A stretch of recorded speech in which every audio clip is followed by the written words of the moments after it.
दोस्तों, इंसान को उनकी लाइफ में एक बार प्यार जरूर होता है, चाहे फिर वो 18 साल की उम्र में हो या फिर 60 साल की उम्र में हो। दोस्तों, लोग प्यार के लिए इतना हद तक गिर जाते हैं, फिर वो चाहे तो कि अपनी जान किसी को दे सकते हैं या फिर किसी की जान ले सकते हैं। जी हाँ दोस्तों, कहानी में कुछ ऐसा ही है। बने रहिए वीडियो में और हम बताते हैं विस्तार से। दोस्तों, लोगों के सर पर जब प्यार का भूत सवार होता है तो वो ये नहीं सोचते कि आखिर वो कर क्या रहे हैं, उनके लिए ये सही है या गलत है, या उनके बाद किए हुए काम के बाद उनका अंजाम क्या होगा। क्या वो चैन से रह पाएंगे, क्या उनके अपने जो हैं वो चैन से रह पाएंगे, या फिर उनके लिए क्या सही और क्या गलत है, इसका उन्हें कोई अंदाजा नहीं रहता है। और वो दिन पे दिन कुछ ऐसा ही कांड करते जाते हैं जिसके बारे में वो सोच नहीं सकते। जी हाँ दोस्तों, लोगों को जब आशिकी का भूत सवार होता है तो वो अपनों को ही बर्बाद कर देते हैं या फिर वो खुद बर्बाद हो जाते हैं। अगर उनका बस चले तो वो लोगों को इस दुनिया से उखाड़ फेंके। जी हाँ दोस्तों, कहानी बहुत ही दर्दनाक है। बने रहिए इस वीडियो के माध्यम से। हम इस कहानी के बारे में आप लोगों को पूरा विस्तार से बताएंगे। कहानी बहुत ही अच्छी है। इस कहानी में आप लोग जरूर कुछ ना कुछ सीखोगे और वो गलती आप नहीं करोगे जो इस कहानी में जिस शख्स ने जो गलती की है वो कोई छोटी गलती नहीं थी, बहुत बड़ी गलती थी और उसका अंजाम उसे अपनी जान देकर चुकाना पड़ा। जी हाँ दोस्तों, तो बढ़ते हैं वीडियो में आगे, लेकिन उससे पहले अगर आप हमारे चैनल पर नए हैं तो प्लीज़ चैनल को सब्सक्राइब कर लीजिए, बेल आइकन को प्रेस करके एक वीडियो को लाइक जरूर करें। दोस्तों, एक व्यक्ति होता है जो हिमाचल प्रदेश का रहने वाला था, लेकिन उसकी गवर्नमेंट जॉब की वजह से वो उत्तर प्रदेश के नखलऊ में रह रहा था, क्योंकि उसकी जो पोस्टिंग हुई थी वो उत्तर प्रदेश के नखलऊ में हुई थी। दोस्तों, वो नखलऊ में अकेला रह रहा था। उसकी एक लड़का और एक बहू भी थी, लेकिन बाकी उसके परिवार में और कोई भी नहीं था। उस शख्स की पत्नी 10 साल पहले ही गुजर चुकी थी। अब लड़का बहू भी मुंबई में रहकर आईटेल कंपनी में दोनों जॉब कर रहे थे। और यहाँ पर जो शख्स का नाम था वो था विनय प्रताप सिंह। विनय प्रताप सिंह अब नखलऊ में अकेले ही अपना जीवन व्यतीत कर रहे थे। वो टाइम पर ड्यूटी करते थे और ड्यूटी से इसके बाद अपना घर में अपना खाना बनाते थे। उनका डेली का रूटीन हो गया था। सुबह उठते थे, सुबह उठते ही पहले वो टहलते थे, इसके बाद वो अपना घर का खुद काम करते थे और काम करने के बाद वो अपने लिए खाना, नाश्ता, लंच वगैरह भी वो अपना खुद ही बनाते थे और इसके बाद वो टाइम से अपने ड्यूटी पर चले जाते थे। दोस्तों, आपको बता दें, जो विनय प्रताप सिंह थे वो 1 क्लास ऑफिसर थे और वो बहुत ही अच्छे, ईमानदार और स्वभाव के बहुत ही अच्छे व्यक्ति थे। वो लोगों की मदद बखूबी करते थे और उनका नेचर लोगों को बहुत पसंद आता था। लोग उनसे मिलना मिलाना लोगों का लगा रहता था, क्योंकि जो विनय प्रताप सिंह थे वो लोगों की मदद बहुत किया करते थे। दोस्तों, जीवन ऐसे ही उनका व्यतीत होता रहा और समय ऐसे ही बढ़ता रहा। समय बढ़ते ही उनका जो वक्त था वो इस तरीके से बढ़ा कि उनका अब रिटायर होने का टाइम आ गया था। दोस्तों, कुछ समय के बाद वो रिटायर हो जाते हैं और इसके बाद वो अपनी नौकरी को छोड़कर अपने घर में ही रहने लगते हैं और वो अपने नखलऊ में ही उसी घर में रहते हैं जहां पर उन्होंने रहकर अपनी जॉब की थी, अपना करियर बनाया था और जहां पर रहकर उन्होंने अपने अच्छे और बुरे दोनों पल बिताए थे। अब लड़का बहू को जब पता चलता है कि पिता की अब रिटायर हो गए हैं तो वो मुंबई से अपने पिता को लेने आते हैं उत्तर प्रदेश नखलऊ में। इसके बाद जो विनय प्रताप सिंह होते हैं तो वो उनके साथ जाने से मना कर देते हैं और कहते हैं कि हम यहीं रहकर बाकी का अपना जीवन व्यतीत करेंगे, हम नहीं जाएंगे यहाँ से, क्योंकि हम यहाँ पर हमारे अपने लोग हैं जो हमसे जुड़े हुए हैं, हमारे वो लोग हैं जिन्होंने हमारे अच्छे और बुरे दोनों वक्तों में हमारा साथ दिया है।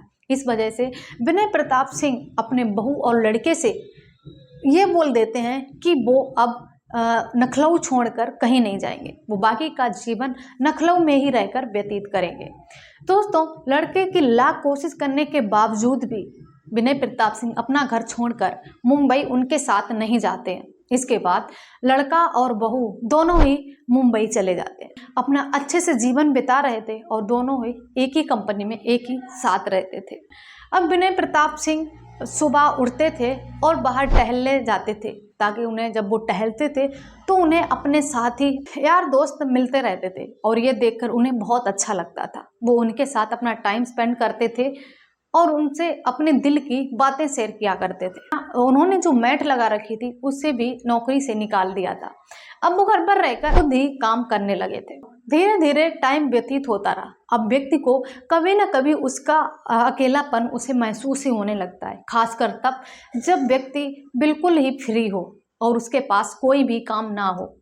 इसी वजह से उन्होंने एक डिजिटल एंड्रॉयड फ़ोन लिया, जिससे वो इंस्टाग्राम, फेसबुक, सोशल मीडिया के कई सारे ऐसे ऐप होते हैं जिन्हें वो डाउनलोड कर लेते हैं और वो टाइम पास करने के लिए उन्हें चलाने लगते हैं। अब विनय प्रताप सिंह सोशल मीडिया के पेज पलट ही रहे थे, तभी फेसबुक पर उन्हें एक लड़की का फ्रेंड रिक्वेस्ट आता है। विनय प्रताप सिंह पहले वो प्रोफाइल खोलते हैं और देखते हैं उसकी पूरी फोटो प्रोफाइल, और उन्हें पता चलता है कि ये लड़की इंडिया की रहने वाली है और अब ये प्रेजेंट टाइम में हिमाचल में रह रही है। उस लड़की ने जो डीपी लगा रखी थी उसमें वो बहुत ही खूबसूरत और जवान दिख रही थी। लड़की की उम्र सिर्फ 22 साल की थी। अब वो विनय प्रताप ये सब देखकर उस लड़की के फ्रेंड रिक्वेस्ट को एक्सेप्ट कर लेते हैं। अब विनय प्रताप सिंह अपनी वो लाइफ जीना चाह रहे थे जो उन्होंने मिस कर दिया था। दोस्तों, विनय प्रताप सिंह ने अपनी जॉब, अपनी जिम्मेदारी, अपने करियर के वजह से उन्होंने अपनी वो लाइफ नहीं जी पाई थी जो उन्हें 18-19 साल की उम्र में जीनी चाहिए थी। अब विनय प्रताप सिंह बिल्कुल अकेले हो गए थे। उनके पास कोई काम नहीं था। फ्री टाइम में उनका माइंड बहुत ज़्यादा चल रहा था और उन्हें अपनी वो पल, लोगों के वो दिन, सोशल मीडिया पर कुछ ऐसी वीडियो देखते थे जिसकी वजह से उन्हें ऐसा लगा कि वो कुछ ऐसा करें ताकि उनकी ज़िंदगी सुहानी हो जाए, रंगीन हो जाए, हसीन हो जाए। दोस्तों, धीरे धीरे उस लड़की से उनकी चैटिंग पर बात होने लगती है। तभी वो लड़की अपना नाम सोनिया बताती है और कहती है कि वो इंडिया की रहने वाली है, लेकिन अभी वो हिमाचल प्रदेश में रह रही है। उसके माता पिता नहीं हैं, सिर्फ इस दुनिया में उसके चाचा हैं। धीरे धीरे सोनिया अपने बारे में सब कुछ विनय प्रताप सिंह को बता देती है और विनय प्रताप सिंह भी सोनिया को सब कुछ अपने बारे में बता देते हैं। अब दोनों की बहुत अच्छी दोस्ती हो गई थी, दोनों की चैटिंग भी होने लगी थी। अब पूरी रात वो लोग चैट पर बात किया करते थे। अब वो फेसबुक छोड़कर व्हाट्सएप पे कॉल और मैसेज करने लगे थे। दोस्तों, इसके बाद एक दिन विनय प्रताप ने सोनिया से कहा कि क्या तुम हमें वीडियो कॉल कर सकती हो। अब सोनिया ने तुरंत ही विनय प्रताप सिंह के पास वीडियो कॉल कर दी। जब विनय प्रताप सिंह ने सोनिया को वीडियो कॉल पर देखा तो वो देखते ही रह गए। दोस्तों, विनय प्रताप सिंह की जो उम्र थी वो 60 साल की थी, लेकिन जो सोनिया की उम्र थी वो 22 साल की थी। सोनिया देखने में बहुत ही खूबसूरत थी और जवान भी थी। दोस्तों, धीरे धीरे पता नहीं चला कि विनय प्रताप को कब सोनिया से प्यार हो गया। अब दोनों ही ढेर सारी बातें करने लगे। दोस्तों, सप्ताह 2 सप्ताह ही बीता था, लेकिन तभी सोनिया कहती है विनय प्रताप सिंह से कि उसे इंडिया में कुछ काम है, वो कुछ ही दिन बाद इंडिया आएगी। तभी विनय प्रताप सिंह कहते हैं कि अगर तुम इंडिया आओ तो हमसे ज़रूर मिलना। तभी सोनिया हंसती है और कहती है कि हम इंडिया आएँ और आपसे ना मिलें, ऐसा कभी नहीं हो सकता। अब सोनिया अपनी फ़्लाइट का टिकट बुक कराती है और वो इंडिया आने के लिए निकल देती है। जब इंडिया एयरपोर्ट पर आती है तब वो विनय प्रताप सिंह को कॉल करती है। विनय प्रताप सिंह उसे एयरपोर्ट पर लेने चले जाते हैं। दोस्तों, जैसे ही वो विनय प्रताप सिंह को देखती है कि वो उन्हें अपने गले से लगा लेती है। अब ये देखकर विनय प्रताप सिंह बहुत ज़्यादा खुश हो जाते हैं। इसके बाद विनय प्रताप सिंह सोनिया को अपने घर लेकर आते हैं, रात का डिनर करते हैं। इसके बाद जब विनय प्रताप सिंह को अपनी बात कहे बिना रहा नहीं जाता है, तब वो सोनिया से कहते हैं कि सोनिया, हम तुमसे कुछ कहना चाहते हैं, चाहे फिर वो तुम उसे एक्सेप्ट करो या ना करो। अब ये तुम्हारे ऊपर डिपेंड करता है कि तुम उसे एक्सेप्ट करती हो या नहीं करती। विनय प्रताप सिंह कहते हैं कि कहीं ऐसा ना हो हम अपनी दिल की बात कहें और हमारी दोस्ती भी टूट जाए। तभी सोनिया कहती है कि आप अपनी बात कहो, हमें आपकी बात अच्छी नहीं लगेगी, फिर भी हमारी दोस्ती हमेशा रहेगी। इसके बाद विनय प्रताप सिंह अपने दिल की बात सोनिया से कह देते हैं और कहते हैं कि वो उससे बेतहा मोहब्बत करते हैं। इतना सुनने के बाद सोनिया कहती है, हम इसी चीज को डरते हैं कि तुम्हारी उम्र और हमारी उम्र का जो फासला है वो बहुत ज्यादा है। हम 60 साल के हैं, तुम सिर्फ 22 साल की हो, इसी वजह से हम ये बात तुमसे नहीं कह पा रहे थे। सोनिया भी जब सुनती है तो वो दौड़ के प्रताप सिंह के गले से लग जाती है और कहती है कि इसी डर की वजह से हम आपसे नहीं कह पा रहे थे, लेकिन प्यार तो हम भी आपसे बहुत कर। दोस्तों, इतना सुनने के बाद विनय प्रताप सिंह कहते हैं कि तुमने हाँ कर दिया, हमें पसंद तुम हो और तुम्हें पसंद हम हैं। अब मुझे समाज का कोई भी डर नहीं है, अब हम दुनिया वालों से लड़ने के लिए तैयार हैं। दोस्तों, इसके बाद दोनों ही एक बिस्तर पर सो जाते हैं और दोनों ही अपने आपस में संबंध बनाते हैं। दोस्तों, 3 दिन तक सोनिया उनके साथ उन्हीं के घर पर रुकती है और वो सब कुछ वही करते हैं जो एक प्रेमी और प्रेमिका करते हैं। दोस्तों, इसके बाद विनय प्रताप सिंह सोनिया को एयरपोर्ट छोड़ने जाते हैं। अब सोनिया एयरपोर्ट दिल्ली के लिए रवाना हो जाती है।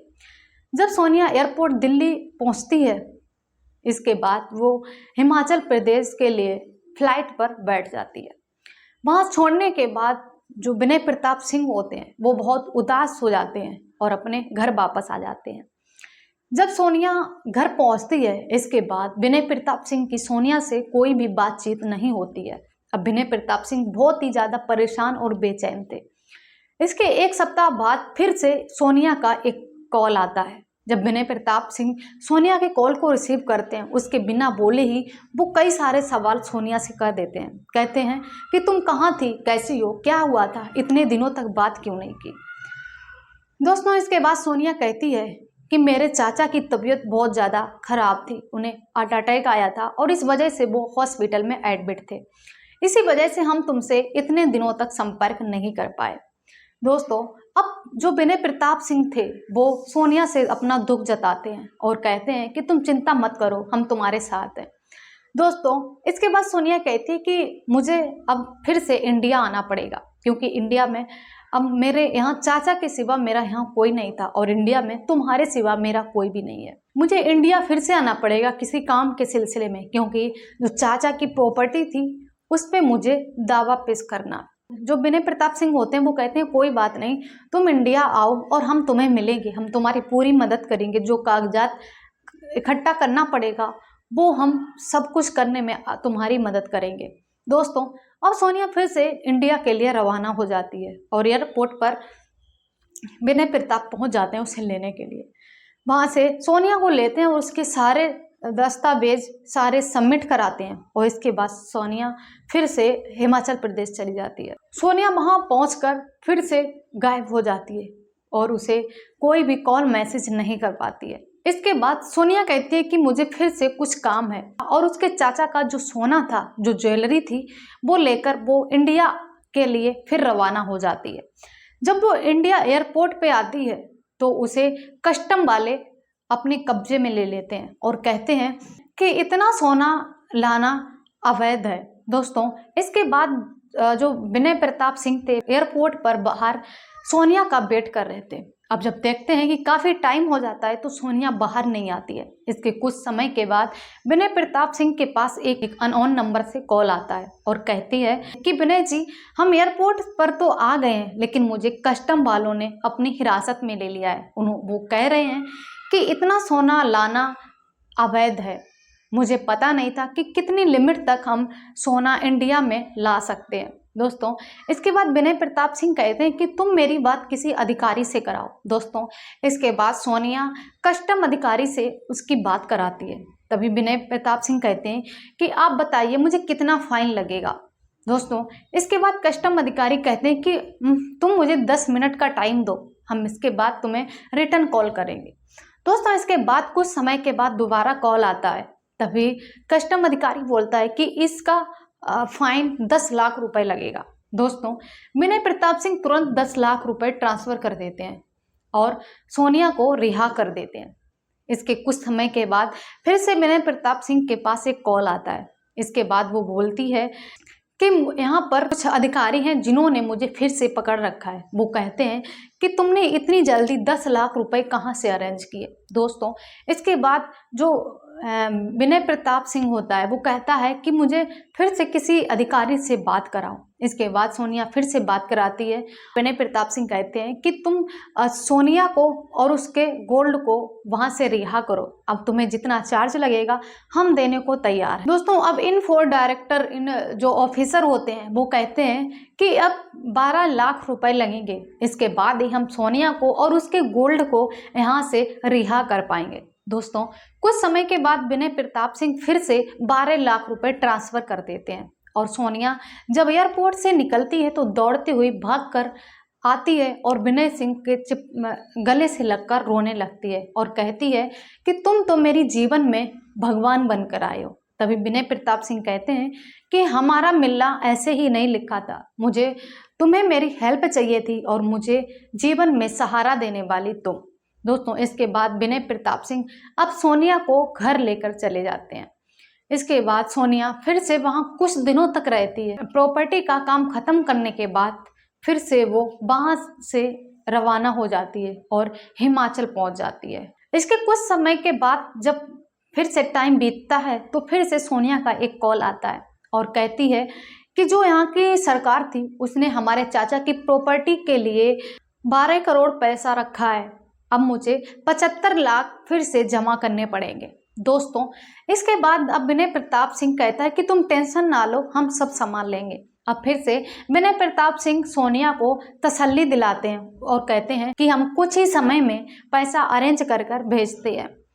दोस्तों, अब विनय प्रताप सिंह के अकाउंट में इतना बैलेंस भी नहीं था। 75 लाख रुपए अब विनय प्रताप सिंह के लिए बहुत बड़ी रकम हो चुकी थी। दोस्तों, अब विनय प्रताप सिंह अपनी सारी ज्वेलरी, प्रॉपर्टी और कई सारे ऐसी चीजें थी जो वो बेच देते हैं। इसके बाद भी उन्हें सिर्फ 65 लाख रुपए जुटा पाते हैं। 10 लाख रुपए अभी भी कम पड़ रहे थे। दोस्तों, इसके बाद वो अपने बेटे के पास फोन करते हैं और कहते हैं कि मुझे 10 लाख रुपए ट्रांसफर करो। दोस्तों, अब जब लड़का इतनी मोटी रकम सुनता है तो पूछता है कि क्या बात है, सब ठीक है ना, आखिर अचानक ही आपको इतनी मोटी रकम क्यों चाहिए।